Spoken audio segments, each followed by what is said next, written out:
डाली डाली फूलों। आज हम जा रहे हैं भागवत में। हमारे वहाँ आज भागवत का तीसरा दिन है।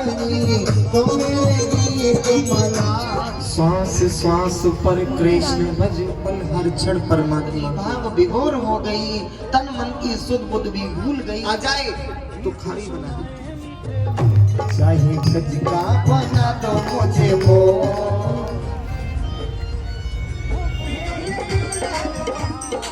पीला सा पटका इस आरके किले की जो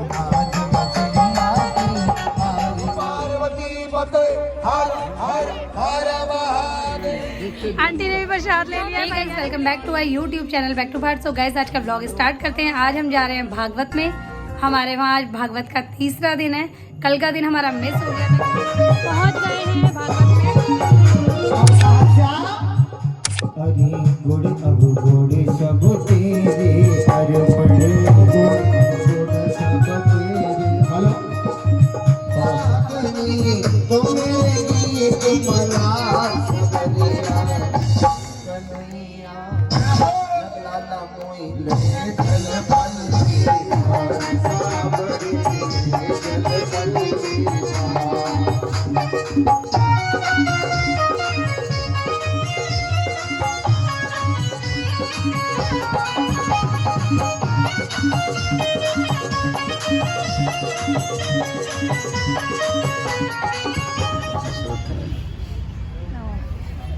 सुंदर मंच लगाया और मंच पर विराजमान किए। तो देखिए राजा परीक्षित ने कोई प्रश्न नहीं किया, केवल एक ही प्रश्न किया। कौन सा? जल्दी मरने वाले व्यक्ति को क्या काम करना चाहिए? अच्छा क्या? श्वास श्वास पर कृष्ण भज वृथा श्वास मत खो।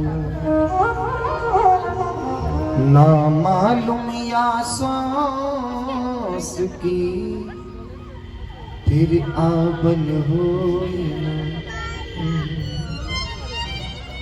3 बार नहाने से भगवान मिलते तो वो कौन भी निषाद रात गोहरात वो तो 6-6 महीने तक नहीं नहाते। फिर भी भगवान राम माता जानकी जाकर के मिले। अच्छा प्रभु ऐसा होगा जो ज्यादा पढ़े लिखे होंगे ना उन्हें भगवान जल्दी मिल जाते हैं। बोले ऐसा भी नहीं है। क्यों? वो गड़का को देखो, गीत को देखो, मीरा को देखो, सही है। वो तो कहीं पढ़ने नहीं गई थी, फिर भी भगवान। अच्छा प्रभु तो ऐसा होगा कैसा कि जो उच्च बिरादरी के होंगे जैसे ब्राह्मण बनिया वैश्य इन्हें भगवान जल्दी मिल जाते होंगे। बोला ऐसे भी नहीं। क्यों? अगर ऐसा होता तो फिर ये नहीं लिखते गोस्वामी बाबा क्या पता है? जात पात पूछे ना कोई और हरि को भजे सो हरि को। अगर ऐसा होता तो गोस्वामी बाबा ये नहीं लिखते। क्यों? का जात विदुर से यादवपति।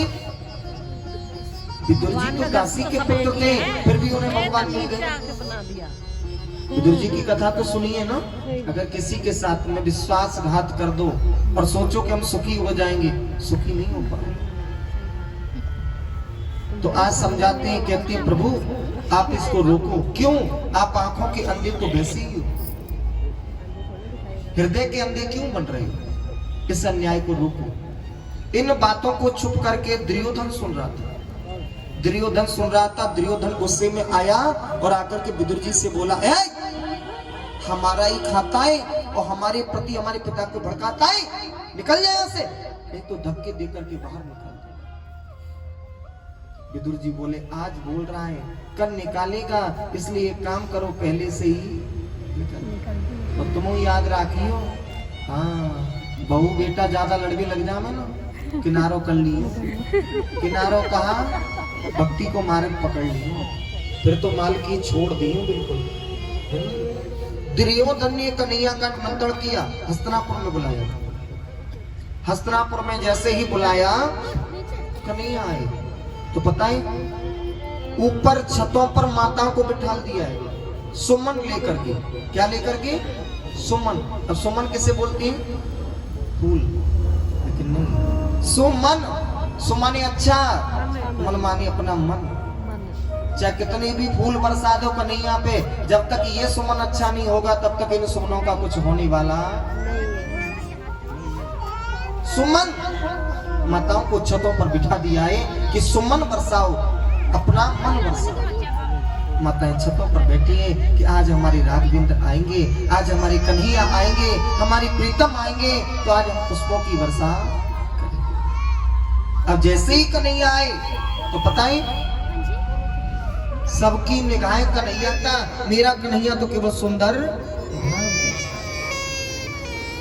भगवान ने स्वयं कहा है, भाव का भूखाओं में भाव एक सार है, और भाव से बचता मुझे तो भव से बेड़ा पार है। भगवान ने स्वयं कहा है, हर जगह मौजूद हूँ लेकिन नजर आता नहीं, और भाव भक्ति के बिना मुझको कोई भाता नहीं।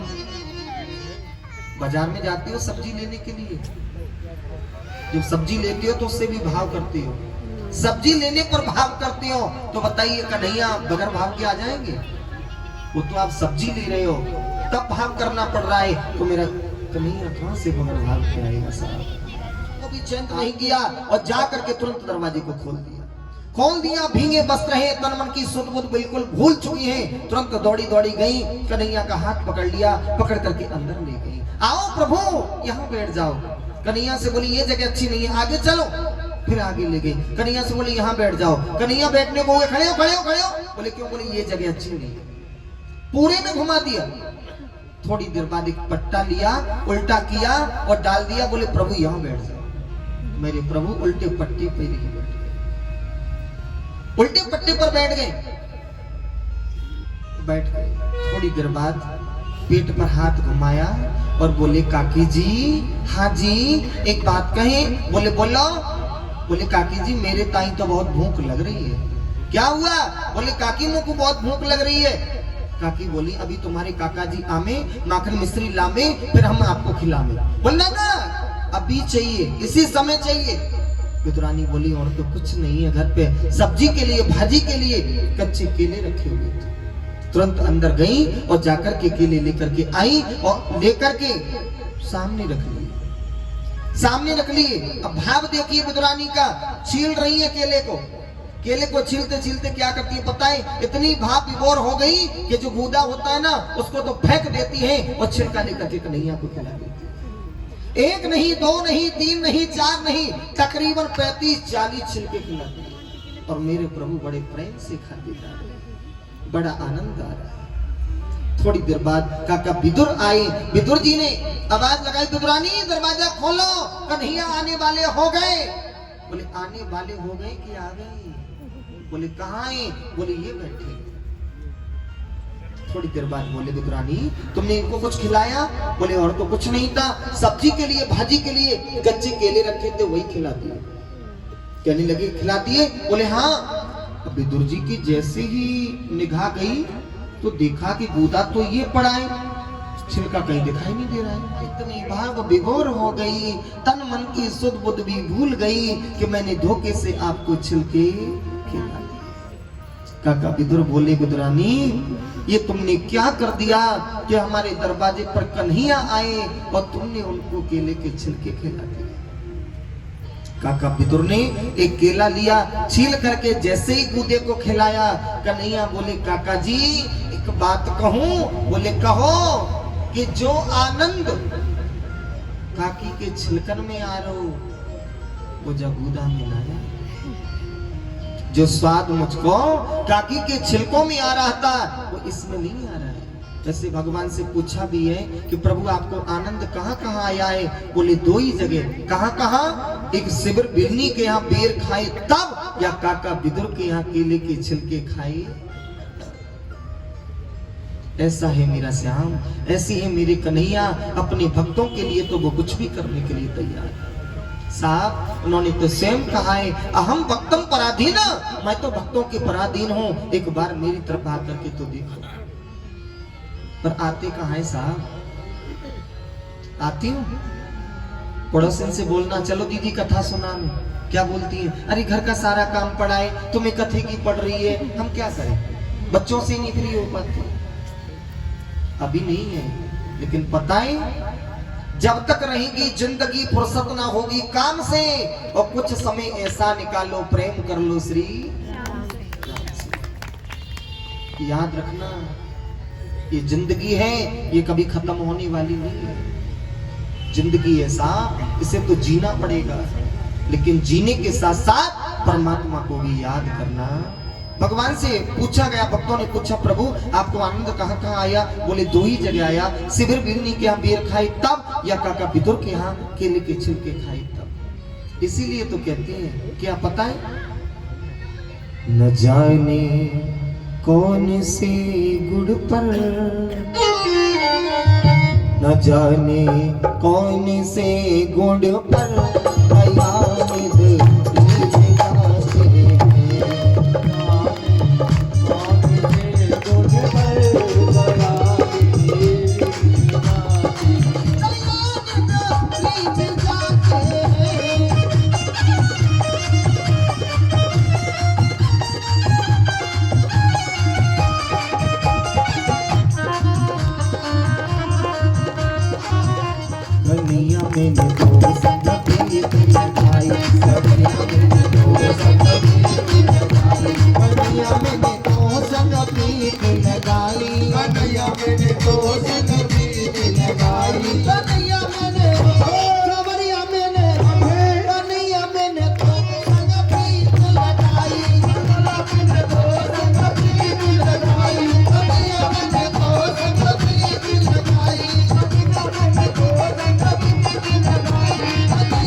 चित्त की वृत्ति को वही लगाना।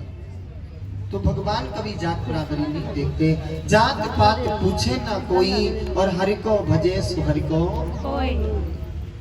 परमात्मा कभी जात बरादरी नहीं देखते। याद रखना भगवान से मिलने के तीन कारण हैं। कौन कौन से? विश्वास, संबंध और समर्पण।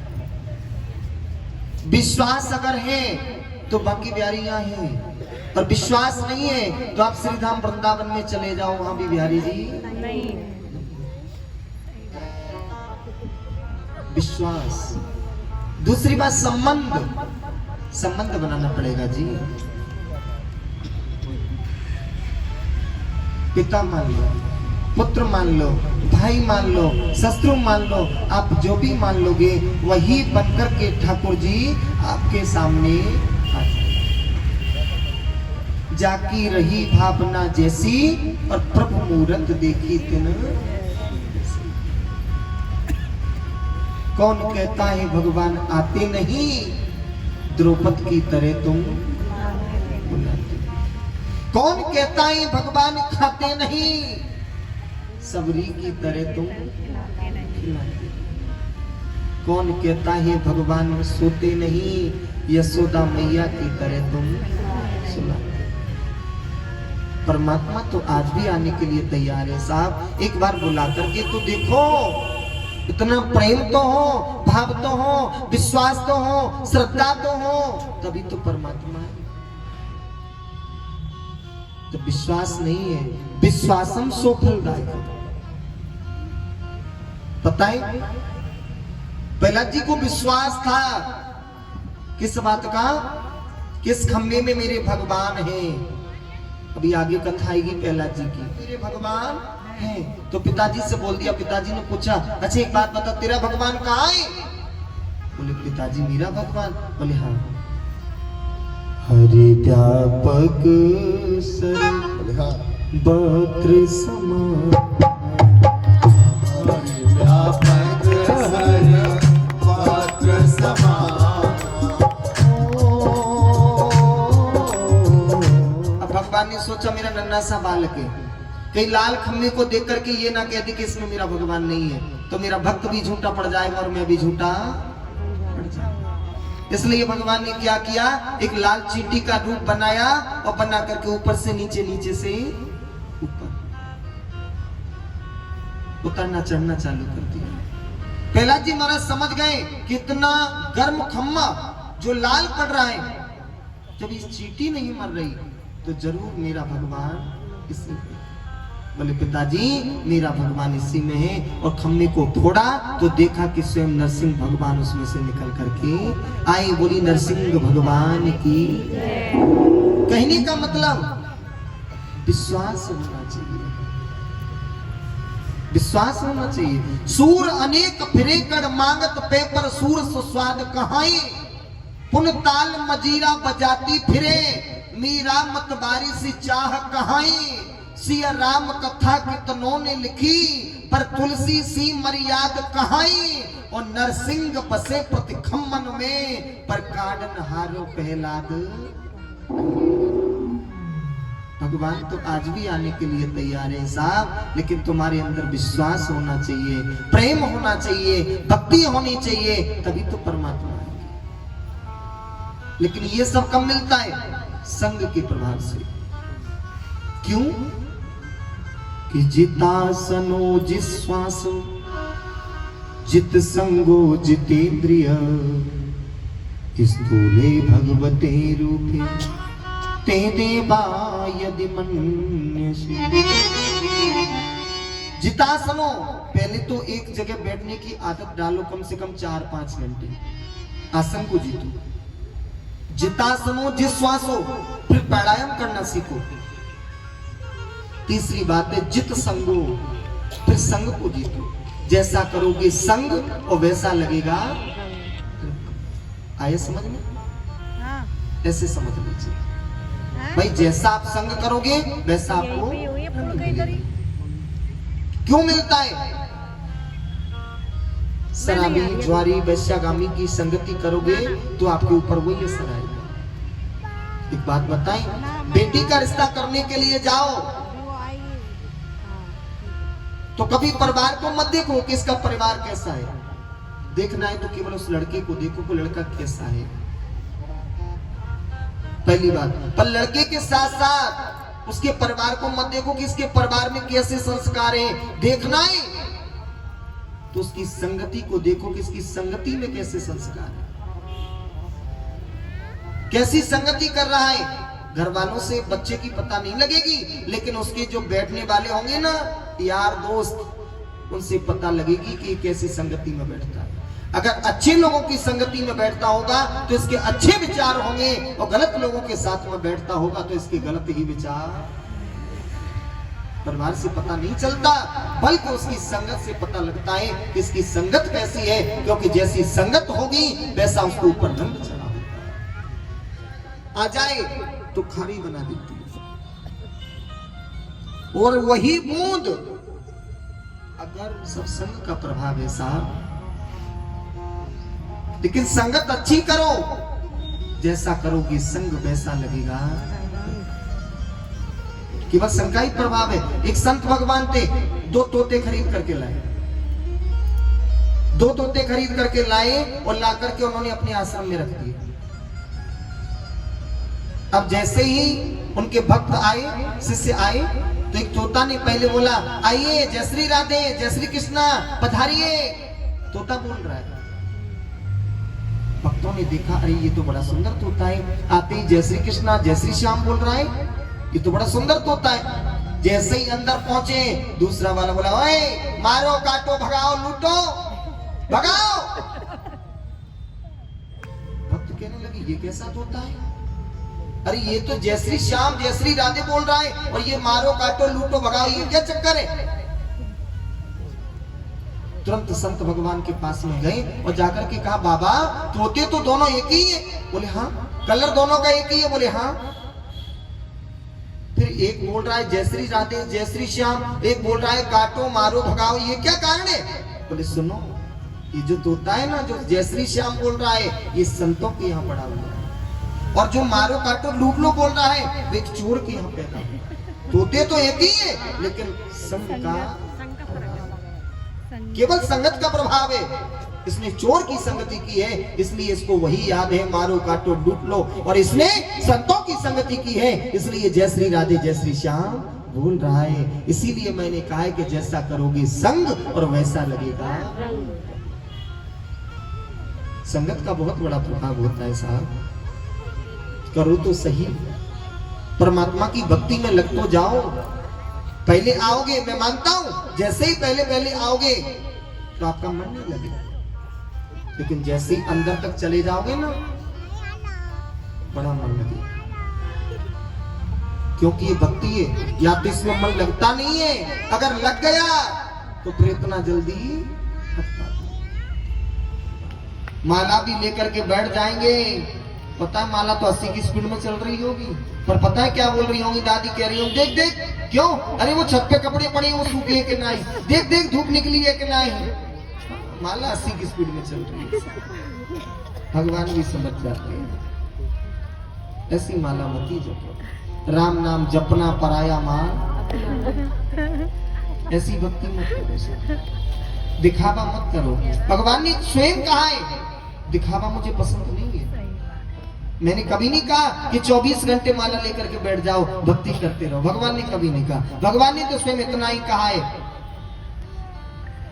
रात स्वर्ग अपवर्ग सुख धरिए तोला एक अंग, फूल न ताहि सकल मिले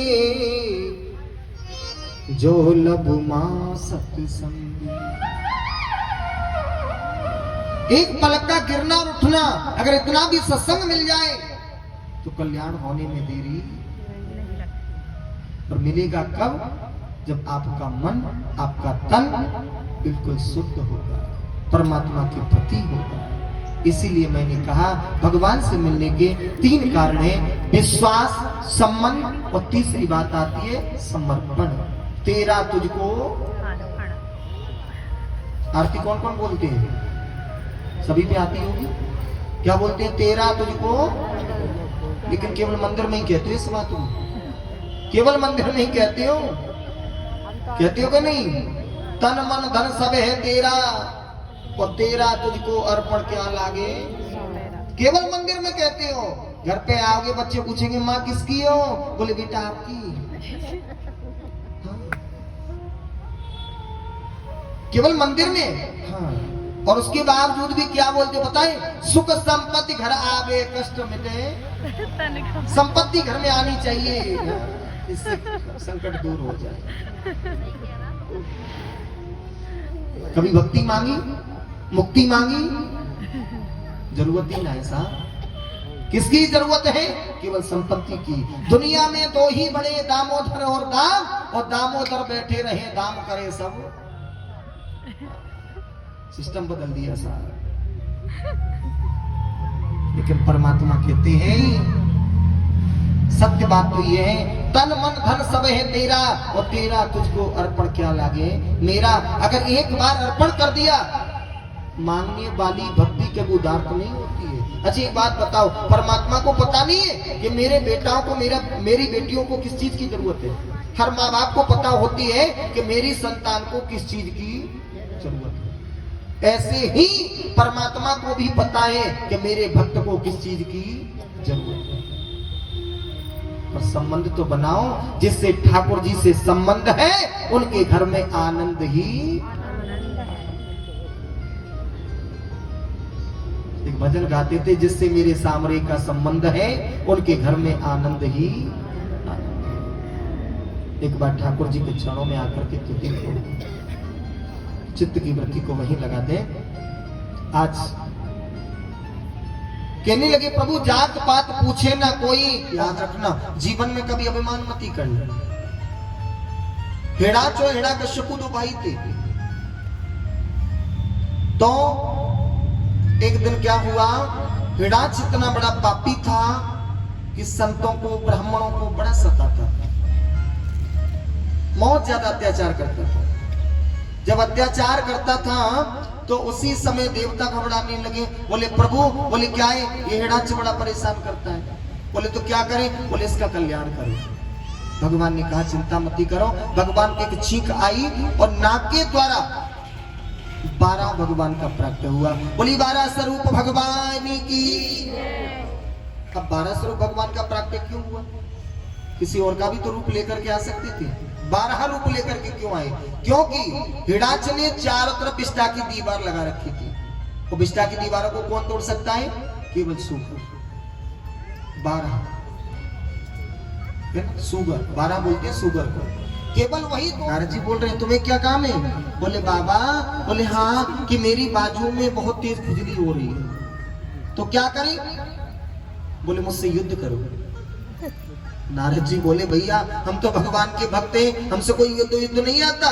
बोले बाबा करना पड़ेगा। बोले मोते तो आवे ही ना है, करूंगा तो तब। बोले बाबा करना पड़ेगा। नारद जी बोले सुन, बोले क्या है कि मैं एक ऐसा पहलवान बता देता हूँ कि जिंदगी में कभी दोबारा फिर तेरी बाजुओं में खुजली नहीं चलेगी, दोबारा नहीं पड़ेगी। कौन है?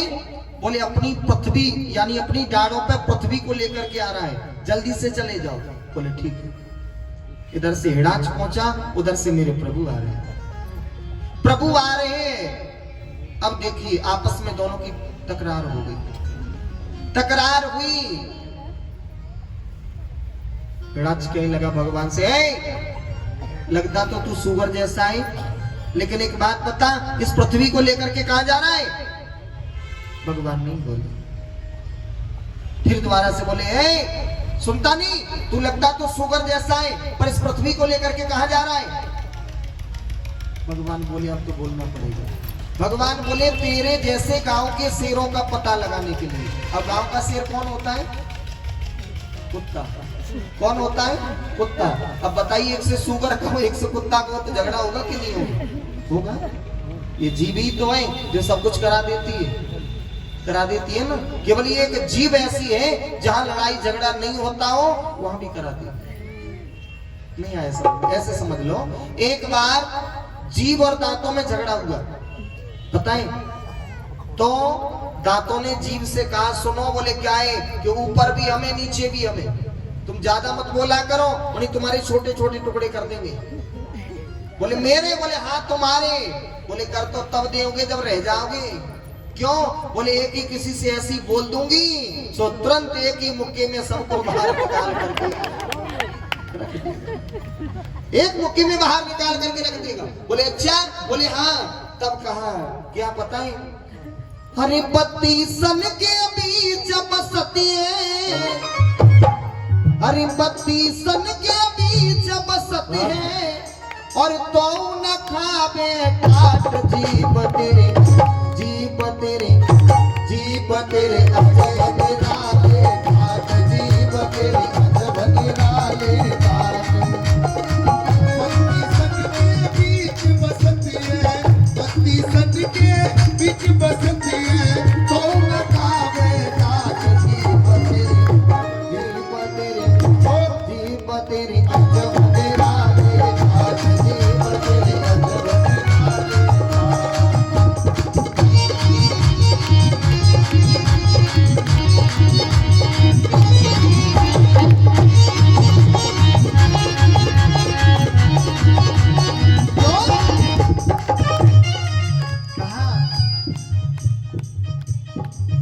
के करे देखो आपने पराई हो।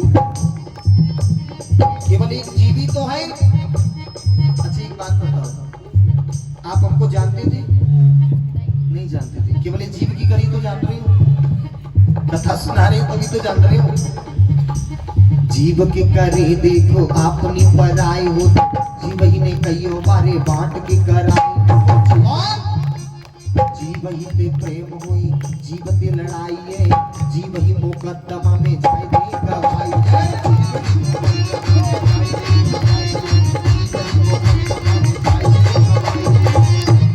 पूरी मन मूर्ख तू सोच और विचार कर, तू तो कहा लायो तेरी तनक जिंदगानी में। क्यों? हरि को न नाम लयो, प्रभु को न नाम धरो, जाते तो डूबी मरे चुप मरे दादी। हाथी के दांत के खिलौना बने भांत भांत, मृगा की खाल साधु संत मन भाई, घेड़ा की खाल को बांधते सिपाही लोग, मृगा की खाल साधु संत मन भाई। लेकिन कहत कभी गंगराम सोच और विचार करो, किस बात का? ये मानस की खाल का उपाय में न आइए, कामे न आइए, कामे न आइए।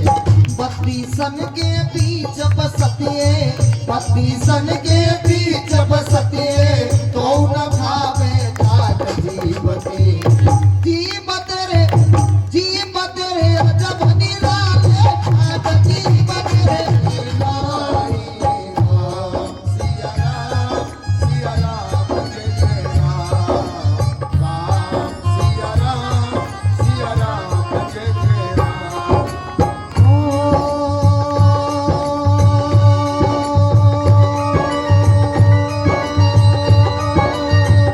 नारी दिवस भये सकल गुसाई, नाचे नरे मरे कट की नाई, सिया राम जय जय राम सिया राम जय जय राम। नारी दिवस भये सकल गुसाई और नाचे है नर मरकट की। अब माता देवहूति सोच रही है, क्या सोच रही है कि ये पति का दिया हुआ आसन है, अगर मैं इस पर बैठ जाऊंगी तो मेरा पतिव्रत धर्म नष्ट हो जाएगा, और अगर नहीं बैठूंगी तो पति की आज्ञा का उल्लंघन, क्या करूं, धर्म संकट में पड़ गई मैया। उसी समय मैया ने क्या किया, अपना हाथ लेकर के जमीन पर रख लिया, अपना हाथ लेकर के आसन पर रख लिया, वो खुद जमीन पर बैठ गई कि पति की आज्ञा का उल्लंघन भी नहीं होगा और मेरा पतिव्रत धर्म भी नष्ट नहीं होगा। तुरंत मैया बैठ गई। करदम जी महाराज समझ गए कि नहीं, ये तो पत्नी बनाने के योग्य है, हाँ मैं विवाह कर लूंगा पिताजी, बहुत अच्छी है, पर पिताजी एक शर्त है। शर्त क्या है कि एक पुत्र होते ही मैं संन्यास ग्रहण कर लूंगा। कितना? एक पुत्र होते ही मैं संन्यास ग्रहण कर लूंगा। पिताजी बोले कोई बात नहीं, एक पुत्र होते ही आप संन्यास ग्रहण कर लेना। आज बड़ी धूमधाम के साथ में करदम जी और माता देवहूति का विवाह हुआ। विवाह होने के बाद बताएं, मनु और शत्रुपा अपनी बेटी को बड़े सुंदर उपदेश दे रहे हैं। बेटी तुम पराए घर जा रही हो, बड़े आराम से रहना, ढंग से रहना। क्यों? कि लाडली सुता तो ही जानो है पराए घर, और जाए के बेटी मेरे नामे ना लगइयो। ये पहले की माताएं देती थी उपदेश अपनी बेटियों को, पता है कितने सुंदर उपदेश देती थी कि लाडली सुता तो ही जानो है पराए घर, और जाए के मेरे अरे नामे ना लजइयो। उठ के प्रभात पति देव को प्रणाम करो, उनकी आज्ञा तो सदा शीस पे चढ़ियो। देवर और जेठ सास और ससुर सो, सबसे तू बेटी हिल मिल के तू रहियो। ये पहले की माता देती थी, और आज की माता कहा देती है पता हो? हाँ बिनु की सुन ले कि लाडली सुता तो ही जानो है पराए घर, और जाए के काऊ के दबे में महते रहियो। खाइयो खूब सोइयो खूब, दब के ना रहियो काऊ के दबे में तू, और एक कहे ताको सो सो सुनइयो। घर फिर हो बेटी तो से कोई बात बन जाए, तो मेरे काज बेटा फिर फोन कर दी। मम्मी ऐसे बोला, बिल्कुल टेंशन बन गया। बदनाम नहीं करना चाहिए, ऐसा भी नहीं होता है यार। कोई बात बन जाए ना तुरंत फोन कर देना, गाड़ी पे गाड़ी लगा दो। हमारे माँ बाप बोलते खुद देखे ना, हमें बताना। साहब आज की माता है, ये उपदेश देती है अपनी बेटी। ये ना मतलब अपने हाथ मांग रही है। आज मैया ने बड़े सुंदर उपदेश दिए और कहा कि बेटी तुम पराए घर जा रही हो, आराम से रहो। ठीक है माँ। समय बीतता गया। समय बीतने के बाद में आज विवाह हुआ। करदम जी महाराज के 1 नहीं 2 नहीं 3 नहीं 4 नहीं 9 कन्याएं हो गई। कितनी? 9 कन्याएं। नवदा भक्ति क्या है? नवदा भक्ति। और जब तक नवदा भक्ति नहीं करोगे तब तक परमात्मा आने वाले। प्रथमो भगते संग तनिकर संग।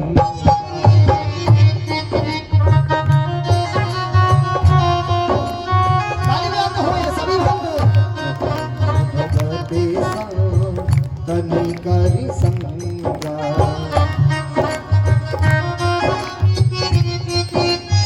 बोलो। और इसी श्रृंखला में आदरणीय परीक्षित जी महाराज के सुपुत्र आप सबके आदरणीय सम्मानीय माननीय आदरणीय श्री सतीश उपाध्याय जी अंशु एंटरप्राइजेज के डायरेक्टर जी महाराज जी का श्वाफा एवं माला पहना करके स्वागत करते हैं। एक बार जोरदार तालियों से अभिनंदन करें। बोलो गिरिराज महाराज की।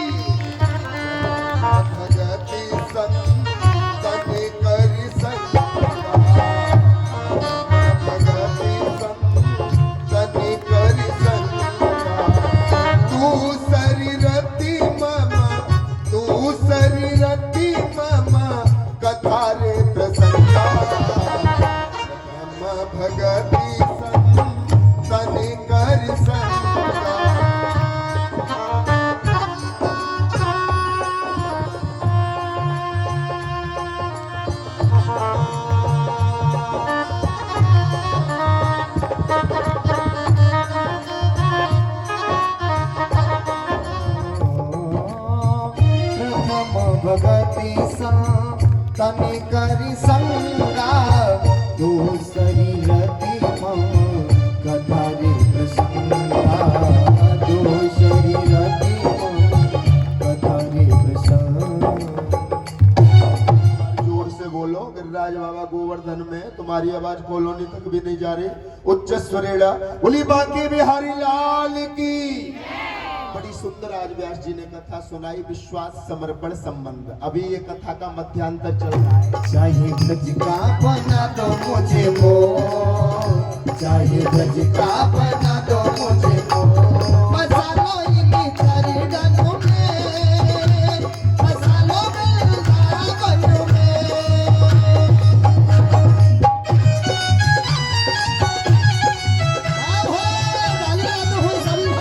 होता है 1 महीने का, बहुत सूक्ष्म होता है। 3 महीने का होता है, उसके सिर का निर्माण हो जाता है।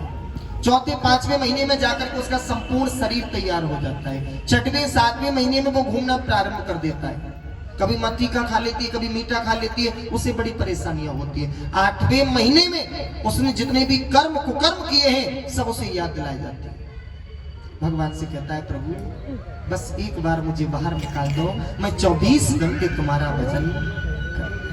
भगवान कहते तू यही बोल रहा है, बाहर जाके तो भूल जाएगा। बोले नहीं प्रभु एक बार विश्वास तो करो।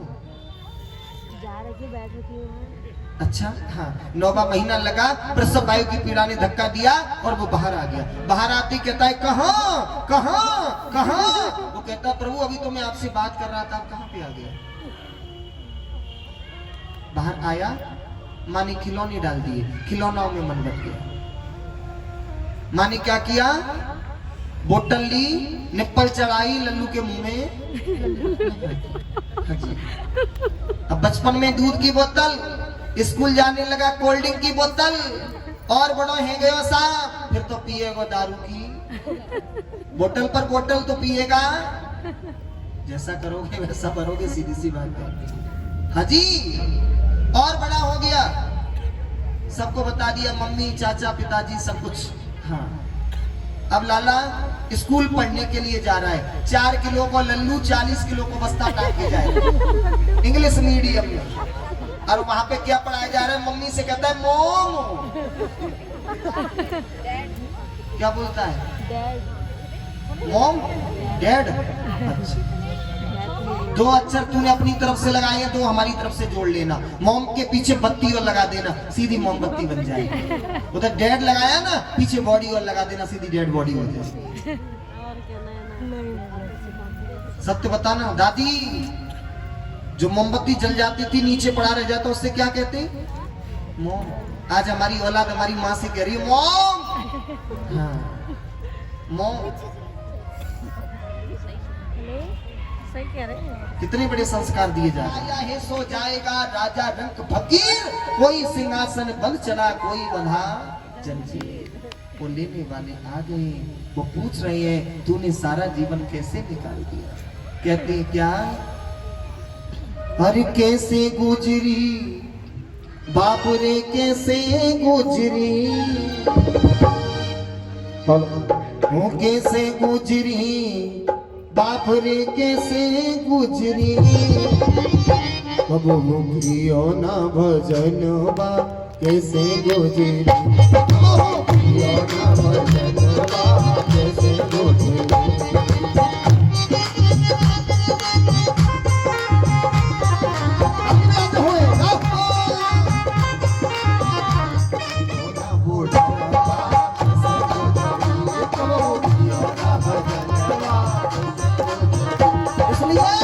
तूने राम नाम नहीं बोला, दिल का दरवाजा नहीं खोला, जब जाएगा राजा संसार से।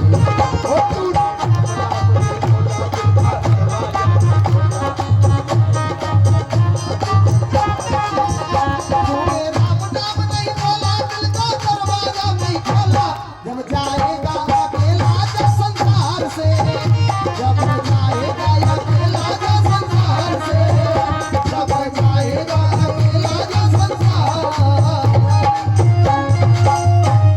बंकी बिहारी लाल की जय जय श्री, जय जय श्री। क्यों? 9 कन्या थी, 9 ब्रह्म ऋषियों के लिए व्याधि बेटा जंगल में चले गई। ये 3 बहन थी, आकुति, देवहूति और प्रसूति। आकुति का विवाह रुचि प्रजापति के साथ में हुआ, प्रसूति का विवाह दक्ष प्रजापति के साथ में हुआ, जिनकी बेटी थी सती, जिन्होंने अपने पति का अपमान देखा, अपने पिता के घर गई, योग अग्नि में अपने शरीर को जला करके भस्म कर दिया। बताएं क्यों कर दिया? एक बार की बात है, महाराज दक्ष ने एक ब्रह्म सभा लगवाई। ब्रह्म सभा लगवाई तो इंद्र उपेंद्र सभी को बुलाया, सभी आए, भोले बाबा भी आए। सो जैसे ही दक्ष प्रजापति आए तो सबने खड़े होकर के सम्मान किया, लेकिन भोले बाबा अपनी जगह से खड़े नहीं। क्या कह रहे हैं, समझ में आ गई? भोले बाबा से दक्ष प्रजापति कह रहे हैं कैसे बैठो बैठो बंदर कैसी आखिर ने मटकाए रोए, अगर मुझे पहले पता होता तो अपनी मृगनयनी कन्या का विवाह तेरे साथ में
नहीं जोरदार तालियों से साथी कलाकारों का अभिनंदन करें, प्रेम से बोलो जय जय श्री।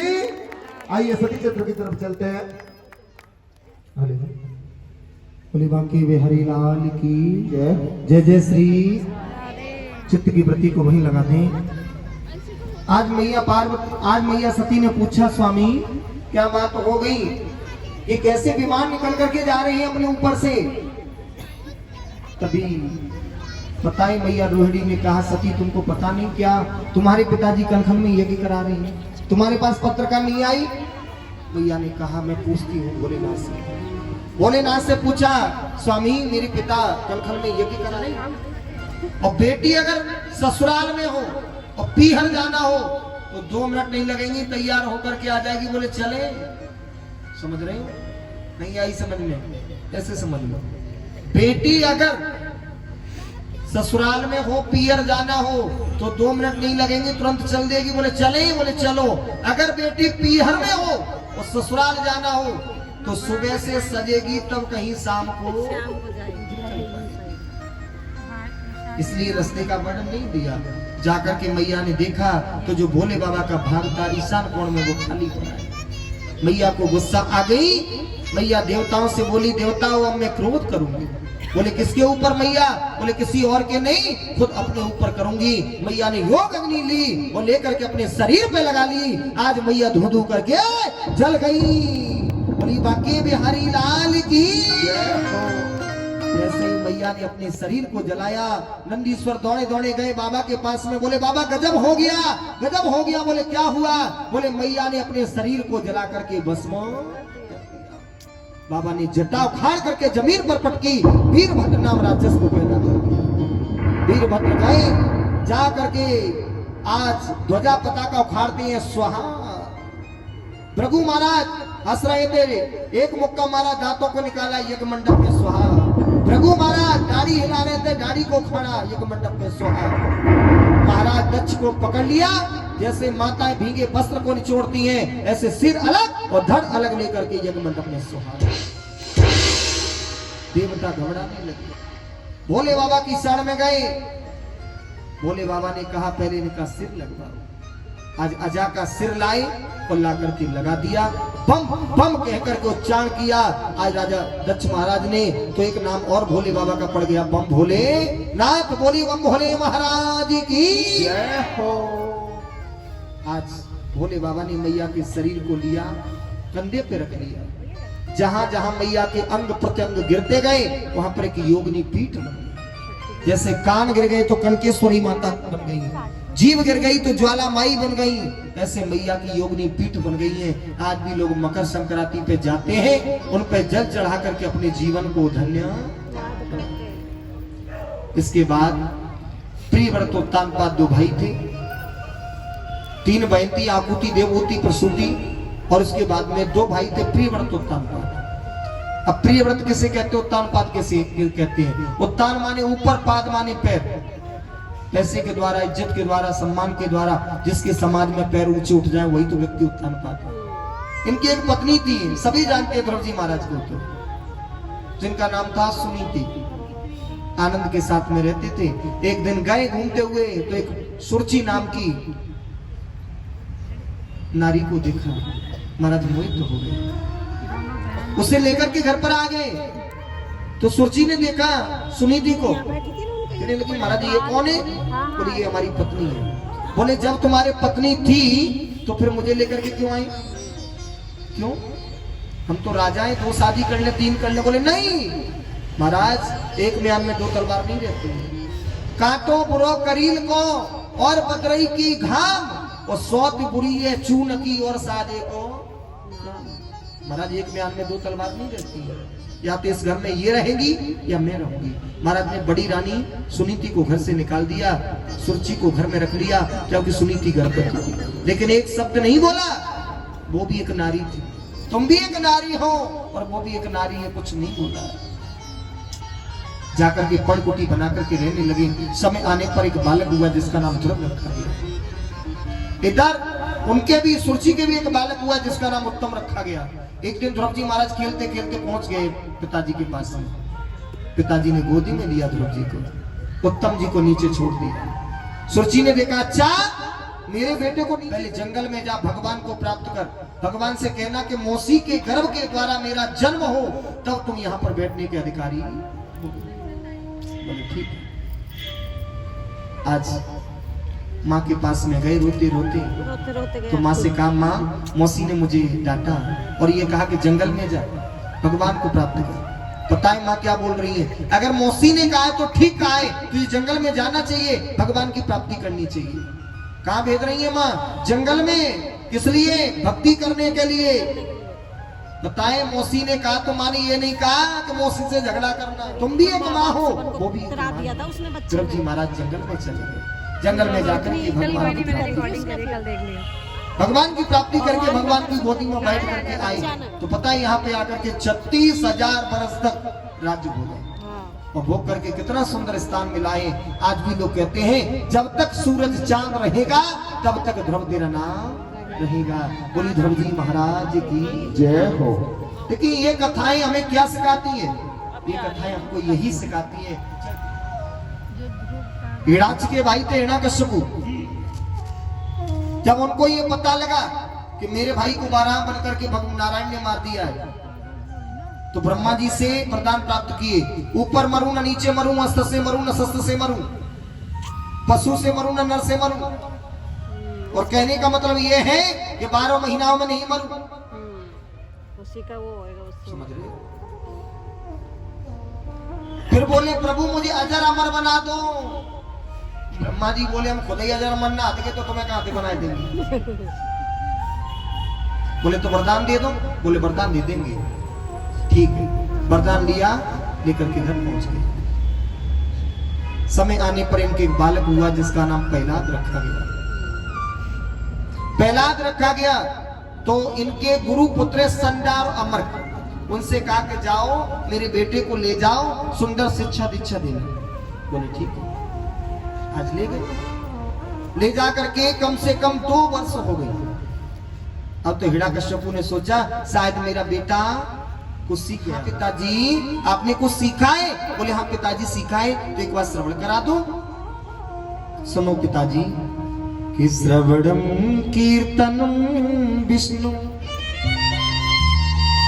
स्मरणम पाद सेवन अर्चनम वंदनम दास्यम शक्मा आत्मनिवेदन। पिताजी श्रवणम कीर्तनम विष्णु, अगर कानों से संकीर्तन सुनना है तो भगवान नारायण का सुनो। पादम स्पर्श सेवनम, पिताजी अगर स्पर्श करना है, चरण छूने हैं तो भगवान नारायण के छूने। जैसे ही नारायण का नाम लिया तुरंत हिरण्यकश्यपु ने आज प्रहलाद जी को पकड़ा और पकड़ करके दूर फेंक दिया। चल यहां से। संडामरक को बुला, इधर आओ, क्या सिखाया है तुमने? बोले महाराज ये जो बोल रहा है तो हमने कबू ना सिखाया। बोले तो ये कहां से बोल रहा है? बोले पता नहीं कहां से बोल रहा है। बोले ले जाओ ढंग से पढ़ाना। ले जाने लगे। फिर दोबारा पूछा, फिर वही जवाब दिया। हिरण्यकश्यपु बोला ये ऐसे नहीं मानेगा।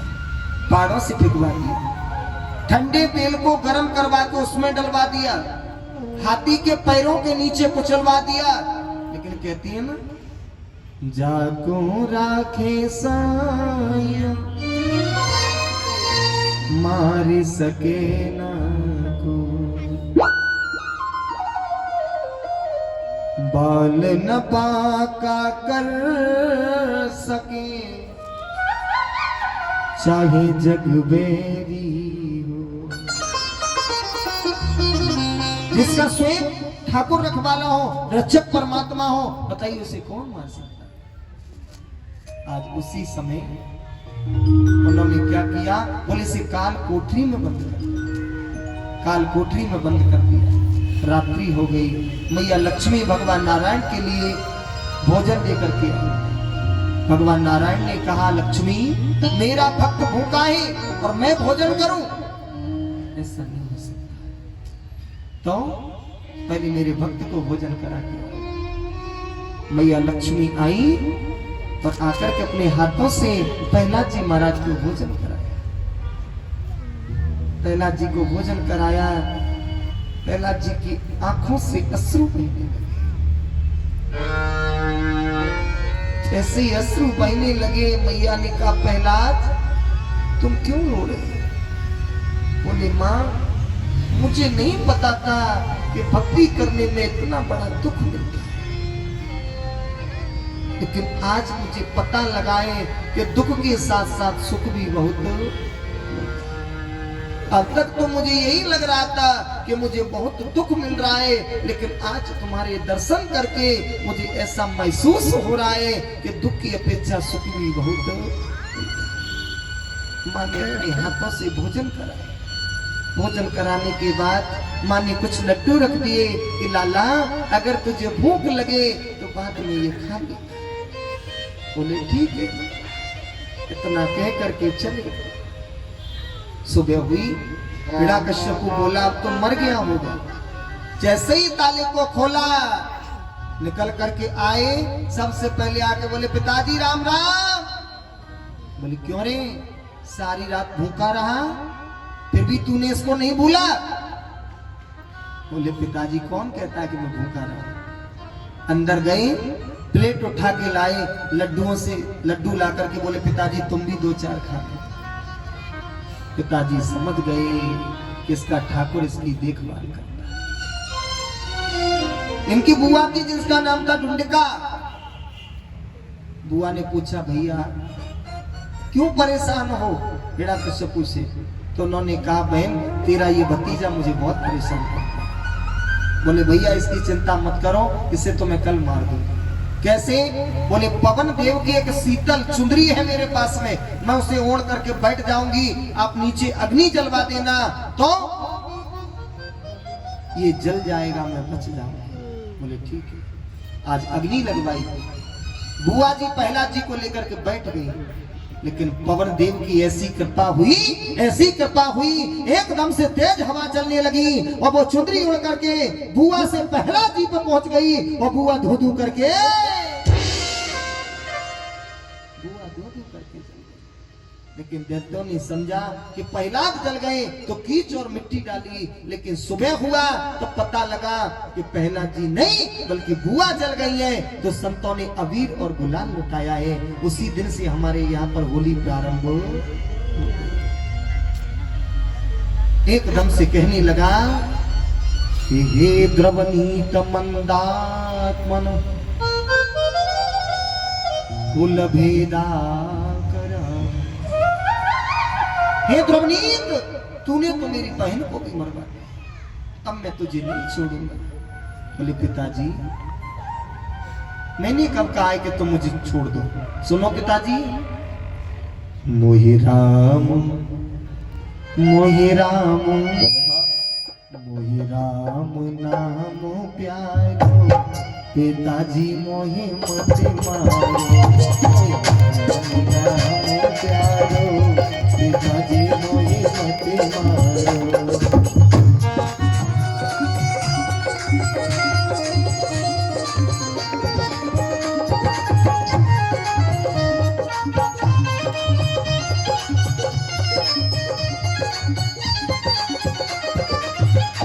मोहि राम नाम प्यारो, पिताजी मोहि मत मारो, मोहि राम नाम प्यारो, पिताजी बेशक मारो। पूत कपूत हो सकता है, लेकिन माता कभी को माता नहीं हो सकती। पुत्र चाहे कैसा भी हो, पूत कपूत हो सकता है, लेकिन माता को माता नहीं हो सकती। आज प्रहलाद जी महाराज ने देखा कि मेरे पिताजी तो थे, अब दुनिया में नहीं रहे, तो रोते हुए अपने पिता के पास में आ गए। जैसे गाय अपने बछड़े के लिए रमाती है, ऐसे प्रहलाद जी महाराज पिता की लाश लेकर के अश्रुओं से भगवान से कहते हैं प्रभु मैंने जीवन में कुछ मांगा नहीं, लेकिन आज मांग रहा हूं क्या कि मेरे पिताजी ने अपने जीवन में कोई अच्छा कार्य नहीं किया, तो इसलिए प्रभु मेरे पिता की दुर्गति नहीं होनी चाहिए। एक बात बता दूं, माँ बाप से बढ़कर के दुनिया में कुछ नहीं होता। क्यों? माँ की दुआएं कभी खाली नहीं जाती, इसकी बातें से भगवान से भी टाली नहीं जाती। बर्तन मांज करके 4-4 बेटों को पाल लेती है माँ, लेकिन बहू आने पर 4 बेटों पे एक माँ पाली नहीं जाती। माँ बाप से बढ़कर के दुनिया में कुछ नहीं है। और ये सत्यता है, हर चीज दोबारा मिल जाएगी, कि माँ बाप दोबारा नहीं मिलते। याद रखना, माँ बाप से बढ़कर के कुछ नहीं होता। क्योंकि एक भक्त नरोत्तम दास ऐसे हुए कि अपने माँ बाप की सेवा करते थे, माँ बाप की सेवा करते थे। इतनी भक्ति बढ़ गई कि एक दिन बगुले ने बीट कर दी तो ऊपर की तरफ देखा, बगुला जल करके भस्म हो गया। वो अपनी धोती को लेते, नहा करके ऐसे फेंक देते, बिना आश्रय के सूख जाते। एक दिन उन्होंने अपनी धोती को डाला, वो नीचे आ गई। तो उन्होंने पूछा कि मेरी धोती नीचे कैसे आ गई? तो आकाशवाणी हुई, भक्त नरोत्तम दास, तुम्हारे माँ बाप घर में दुखी है, तुम तीर्थ यात्रा कर रही हो, इसलिए ये नीचे। तो उसी समय वो लौट करके, इसीलिए तो कहते हैं माला रोते हैं निस जाप के चरणों में, सब तीरथ होते हैं माँ बाप के।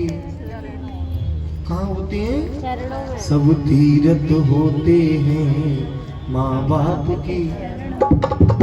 ले माला रोते हैं निस जाप के चरणों में, ले माला रोते हैं निस जाप के चरणों में, सब तीरथ होते हैं माँ बाप के चरणों में, सब तीरथ होते हैं माँ बाप के चरणों में।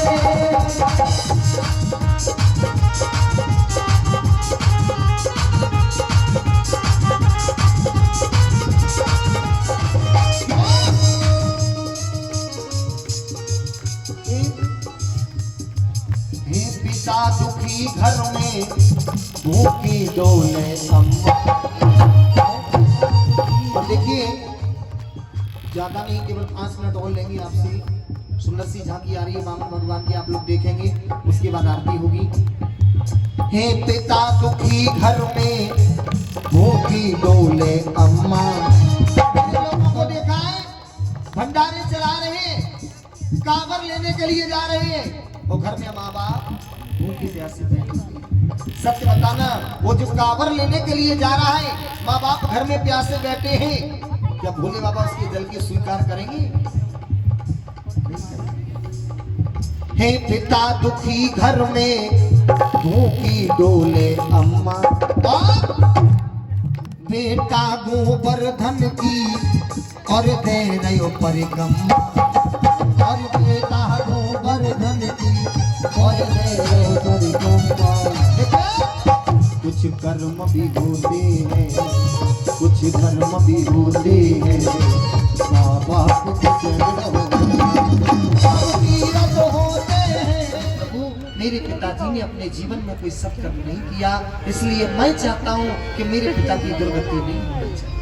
फिर की मतलब? भगवान ने कहा, पहला मैं आज से इस बात की शपथ लेता हूँ कि आज के बाद अपने हाथों से तेरे वंश में मैं किसी का भी उद्धार नहीं करूंगा। उसके बाद भगवान ने जब पेट में विदीर्ण किया नाखूनों से, तो रक्त लग रहा है। बोले प्रभु इसका क्या करूं? एक उमरी का वृक्ष था, उसमें जाकर के नाखूनों को लगा दिया। तो उमरी का वृक्ष बोल पड़ा, बोले प्रभु तुमने इस पापी का रक्त मुझसे लगा दिया, तो मैं तो पापी हूं। भगवान ने कहा उमरी से चिंता मत करो, जो भी कथा सुन के, भागवत सुन के, अनुष्ठान करके तुम्हारे नीचे से जाएगा, उसका आधा पुण्य तुम्हें घर बैठे मिल जाएगा। संतों ने कहा प्रभु ये तो गड़बड़ हो जाएगी। क्यों? बोले हम अनुष्ठान करेंगे, भागवत करेंगे, रामायण करेंगे, उसका आधा फल वो वैसे ही ले लेंगे। बोले चिंता मत करो, अगर उमरी के वृक्ष के नीचे नरसिंह भगवान का जयकारा लगा दिया तो फिर उसको कुछ मिलने वाला नहीं। पर एक आदि ऐसे होंगे तो नहीं याद रहेगी ना, तो हमारे कछु प्रसाद के चक्कर में, कछु जूता चप्पलन के चक्कर में हमारे भूले जाते कौन नरसिंह भगवान कहाँ के नरसिंह भगवान। समझ रहे? एक आदि भक्त ऐसे होंगे जो याद रखेंगे। हाँ जी। अब उमरी किसे बोलते हैं पता है? गूलर को। किसे बोलते हैं? गूलर। गूलर के वृक्ष के नीचे कभी भी निकल करके जाओ तो एक बार नरसिंह भगवान का जयकारा जरूर लगा करके जाओ। बोली वृंदावन बिहारी लाल की जय जय श्री, जय जय श्री। मेरा कहने का मतलब वामन भगवान का अवतार कब हुआ था? बताएं? भादों के महीना में। कब हुआ था? भादों के महीना में। ये भादों का महीना कुछ ज्यादा ही अच्छा है। क्यों बताएं? कन्हैया का अवतार कब हुआ? भादों के महीना में। राधा रानी का अवतार कब हुआ? भादों के महीना में। राजा परीक्षित को सुखदेव जी ने कथा सुनाई भादों के महीना में। आज देखिए वामन अंगुल के भगवान का प्राकट्य होने के लिए जा रहा है। वामन स्वरूप भगवान की एक बार उच्च स्वर जोर से बोले राज महाराज की। इस प्रकार से राजा बलि के यहाँ पर वामन स्वरूप भगवान आए। राजा बलि ने साष्टांग नमन करके पूजन किया। वामन भगवान के समस्त जाति के दर्शन करेंगे और किस प्रकार से देवता पुष्प बरसाते हुए स्वागत करने लगे।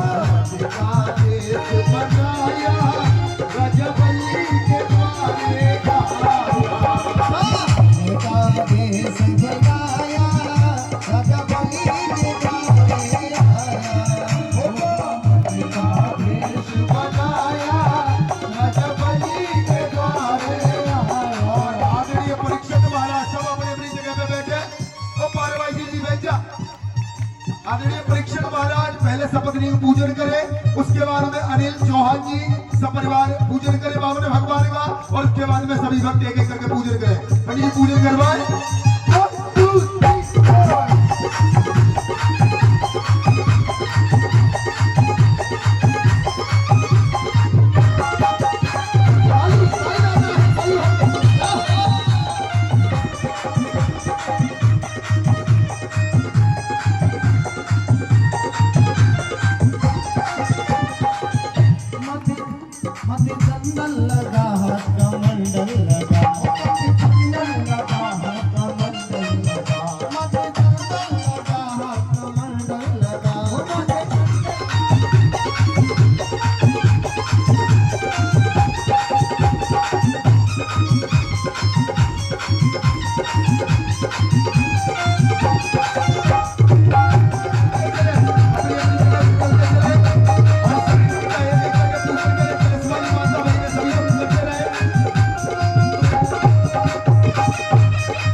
छतरी लगी द्वारे भीड़, छतरी लगी द्वारे भीड़।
बंसी तेरे होठों पे लगी है, बंसी तेरे होठों पे लगी है, मुरली तेरे होठों पे लगी है, मुरली तेरे होठों पे लगी है, रात प्यारी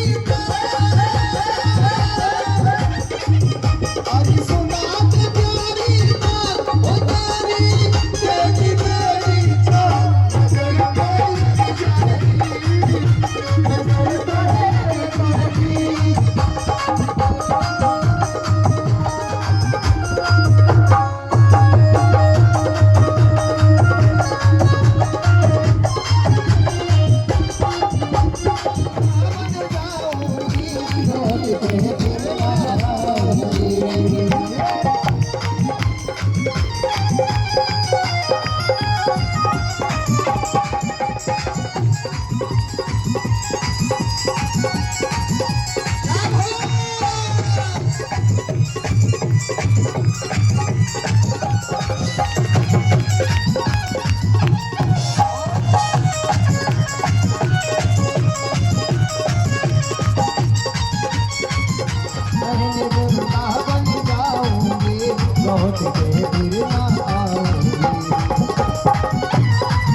पति ले जाऊंगी लौट के पूना आओगी मैया वृंदावन जाओगे लौट के गिरना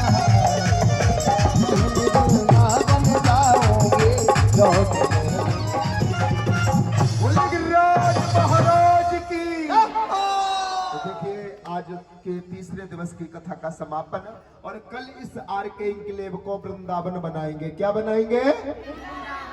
अब पंडित जी अकेले तो बनाने से रहे, तो कल आप सभी पीले पीले वस्त्र पहन के आओगे। कल माखन मिश्री का प्रसाद वितरित होगा, यहाँ नंद उत्सव होगा, ब्रज के कलाकारों का द्वारा बधाइयों का आनंद लेंगे। इस दरबार को कल भव्य सजाया जाएगा और प्रभु नंद नंदन ब्रजराज जो का कल जन्मोत्सव है, अधिक से अधिक संख्या में पधारे।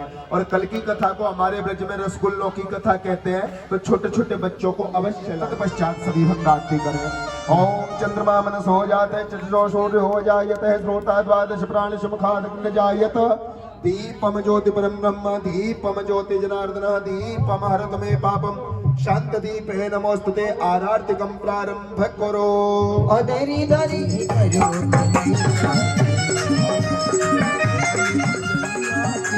आरती करो पुरातन मलिया सखिनी मिले मंगल चार कियो सखिनी मिले मंगल चार कियो ये सुधा गोद तिलैया की आरती करो दुनिया की आरती करो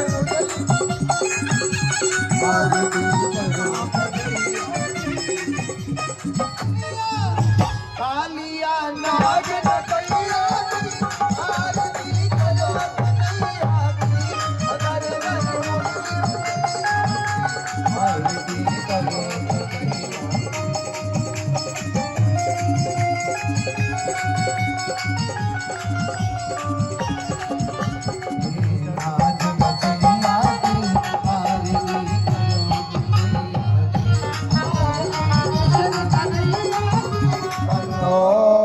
हनुमते प्रचोदयात् हरिः ओम हंस हंसाय विद्महे परमहंसाय धीमहि। जय हो बालाजी महाराज जय हो वृंदावन बिहारी लाल की जय जय श्री राधे जय पार्वती पते हर हर हर महादेव। प्रसाद वितरण हो रहा है और सभी को प्रसाद मिल रहा है। सब भक्तगण लाइन लगा के खड़े हो रखे हैं प्रसाद लेने के लिए। मैंने अपना प्रसाद ले 8 तारीख तक ये आयोजन होगा। सभी लोग प्रसाद ले रहे हैं। आनंद आ गया? कैसा लगा आंटी आपको? बहुत अच्छा लगा बेटा, पता ही नहीं था अभी तो। आज पता चला तो अब रोज आना है, 4-5 दिन तक और है। रोज ना भी तो मैं आई उसमें मॉल में जब देखेंगे चलो प्रसाद। हाँ तो रोज आना। कैसा लगा? बहुत अच्छा लगा। अच्छा लगा? बहुत अच्छा लगा। कैसा लगा आंटी? 8 बजे कीर्तन है ना? 8 बजे कीर्तन है, 8 से 9 अभी शाम को। कैसा लगा आज का? मजे आ गया। श्रीमद् भगवत गीता आनंद आ गया। आज भागवत में आनंद आ गया और बहुत ही अच्छा लगा। बहुत अच्छी भागवत हो रही है, मज़ा आ गया। तो इस व्लॉग को यहीं एंड करते हैं और मिलते हैं कल एक नेक्स्ट व्लॉग में। तब तक के लिए जय देवभूमि, जय उत्तराखंड।